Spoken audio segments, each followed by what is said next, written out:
प्रशांत किशोर ने एक फॉर्मूला दिया है। वो फॉर्मूला ये बता रहे हैं, उनका कहना ये है कि पिछले चुनाव में एनडीए और महागठबंधन को कुल मिला के 72% वोट मिला था, 36-37% मिला था। उनका कहना है इनके अलावा 28% वोट है।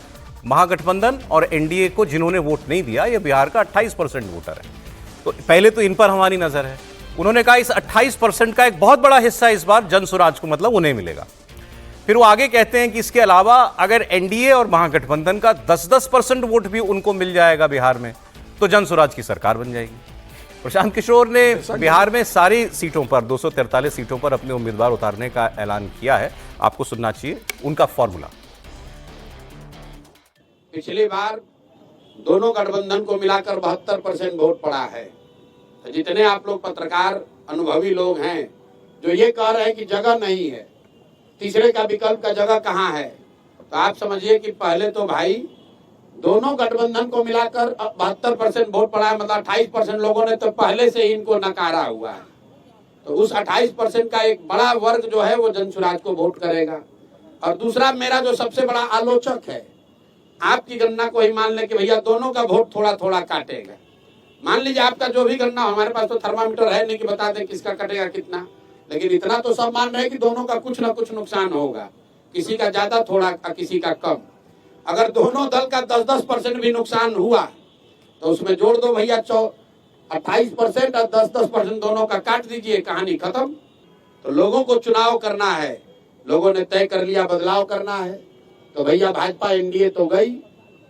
अब उनको चुनना है कि या तो 15 साल की जंगल राज की व्यवस्था को वापस लाना है, आकि नई व्यवस्था जन स्वराज को बनाना है। निर्णय जनता को करना है। यह आपने सुना उनका कि भाई ये जो 28% वोट नहीं गया दोनों गठबंधनों को, उसमें से हमको मिलेगा बहुत ज्यादा वोट, और बाकी अगर 10-10% भी अगर इन गठबंधनों को जाने वाला वोट आ गया तो। फिर इनसे सवाल हुआ कि अच्छा ये बताइए कि जातीय समीकरणों में, समाजों में आपकी किस ओर आपकी नजर है, कहां से वोट आएगा? तो पीके ने जो बताया वो बिहार की राजनीति के लिए नया नहीं है।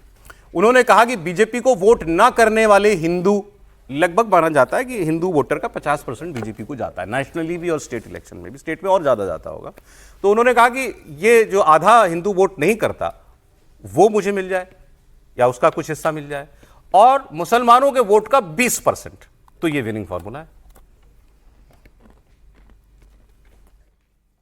आपको लग रहा है कि भैया ये अरे ये कैसे होगा, हमको दिख रहा है कि इससे आसान तो कुछ है ही नहीं। हम लोगों ने समीकरण दिया है कि जो आधे हिंदू भाजपा के खिलाफ, एनडीए के खिलाफ वोट कर रहे हैं, उन आधे हिंदुओं के साथ 20% जो मुसलमान हैं, उनका जो समीकरण है, सामाजिक राजनीतिक गठजोड़ है, वही जन स्वराज का आधार है।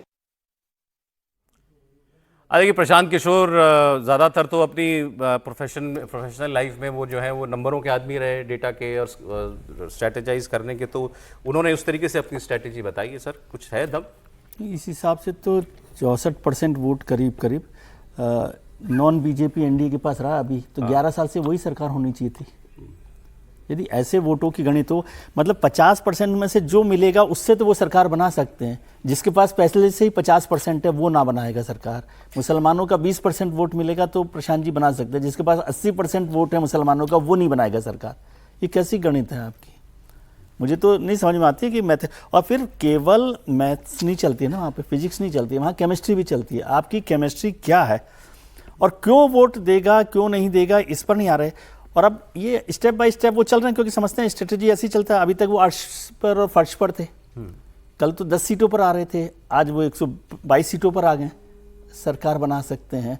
तो इतना बड़ा उछाल, और आप हम लोग बहस कर रहे हैं कि तेजस्वी की महागठबंधन 2% वोट बढ़ा पाएगा कि नहीं बढ़ा पाएगा, या एनडीए जो है 50% पर भी कितनी सीटों पर आएगी। 2-3 सर्वे इनको 8-10% वोट दे रहे हैं। सर 8% वोट से सरकार बन जाती है। नहीं, वो तो ठीक कह रहे हैं आप। नहीं, उनका जो कहने का तरीका ऐसा था, बेसिकली वो ये कह रहे हैं कि जो इन यहाँ की बड़ी पार्टियों का कमिटेड वोट है वो ठीक है, वो भी टूटेगा। वो ज्यादा नहीं टूटेगा, तो 10-10% भी टूटेगा, मुझे आ जाए। मेरी तो उम्मीद तो उस वोटर से है जो दोनों के पास नहीं जाता। हाँ, वो तो 28% ही है ना। हाँ। तो 28% में कैसे सरकार बनेगी जब 72% वाले नहीं बना पा रहे? तो 72 का मतलब 36-36 हो गए ना। तो 36% वाले लोग सरकार नहीं बनाएंगे, 28% वाला बनाएगा। जो 10% आप समझते हैं ड्रॉप हो सकता है किसी भी जगह। न तो मैं कह रहा हूँ महागठबंधन से भी नहीं हो सकता। आज की तारीख में कोई भी सरकार बनाए, यदि 10% वोट महागठबंधन का कम हो गया, फिर तो पूरा का पूरा खेल ही बदल जाएगा। इसलिए मैं बार बार कह रहा हूं कि ये लड़ाई को आप पता नहीं क्यों प्रशांत जी के साथ कर रहे हैं। पहले ये तय कीजिए कि ये चुनाव तेजस्वी वर्सेस एनडीए या बीजेपी है कि नहीं है। बिल्कुल है। तो फिर कैसे आप इसको, तीसरे प्लेयर तो है, तीसरा प्लेयर तो तीसरे प्लेयर ही होगा ना। तीसरा प्लेयर होता है। लेकिन ये नहीं है ना, तीसरा प्लेयर का मतलब ये नहीं कि तीसरा प्लेयर तीसरे नंबर पे ही रहेगा, ये नहीं है ना सर। त्रिकोणीय लड़ाई है, त्रिकोणीय लड़ाई में कौन बाजी? त्रिकोणीय लड़ाई नहीं है, ये त्रिकोणीय लड़ाई नहीं है, सॉरी टू से, त्रिकोणीय लड़ाई नहीं। सवाल ये है इनको वोट किस सेक्शन से आना है।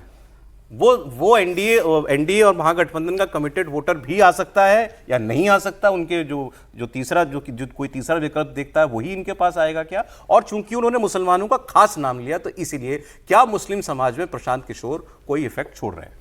देखिए, ये प्रशांत किशोर के नाम पिछला हफ्ता जरूर रहा, अब लग रहा है कि वो अब दिल्ली में वो ताश का पत्ता खेल रहे हैं। इसी तरह का कल उन्होंने बयान दिया जो आपने अभी सुनाया। ऐसा देख रहे हैं, सपना देख रहे हैं कि ऐसे होगा तो ऐसे हो जाएगा, वैसे होगा तो वैसे हो जाएगा। देखिए, ये बात सही है कि बिहार की स्थिति से त्रस्त जो दयनीय हालत है वहाँ पे, उससे त्रस्त लोगों का वोट उनको मिलेगा थोड़ा बहुत, खास तौर से युवा वर्ग में। लेकिन वो जब कहते हैं कि हिंदू का 50%, तो क्या हिंदू वहाँ का ऐसा रहता तो बीजेपी का बिहार फतेह नहीं हो जाता क्या? वहाँ तो हिंदू जातियों में बटा हुआ है। तो अगर वो जातियों में बटा हुआ है और प्रशांत किशोर पांडे जी के नाम का आदमी अगर वो वहाँ पर ये कह रहा है कि वो सर्वहारा का और मंडल का मसीहा हो जाएगा और सब लोग उसको वोट दे देंगे, तो मैं कह रहा हूँ ताश का पत्ता ही खेल रहा है, वो चुनाव का खेल नहीं खेल रहा है।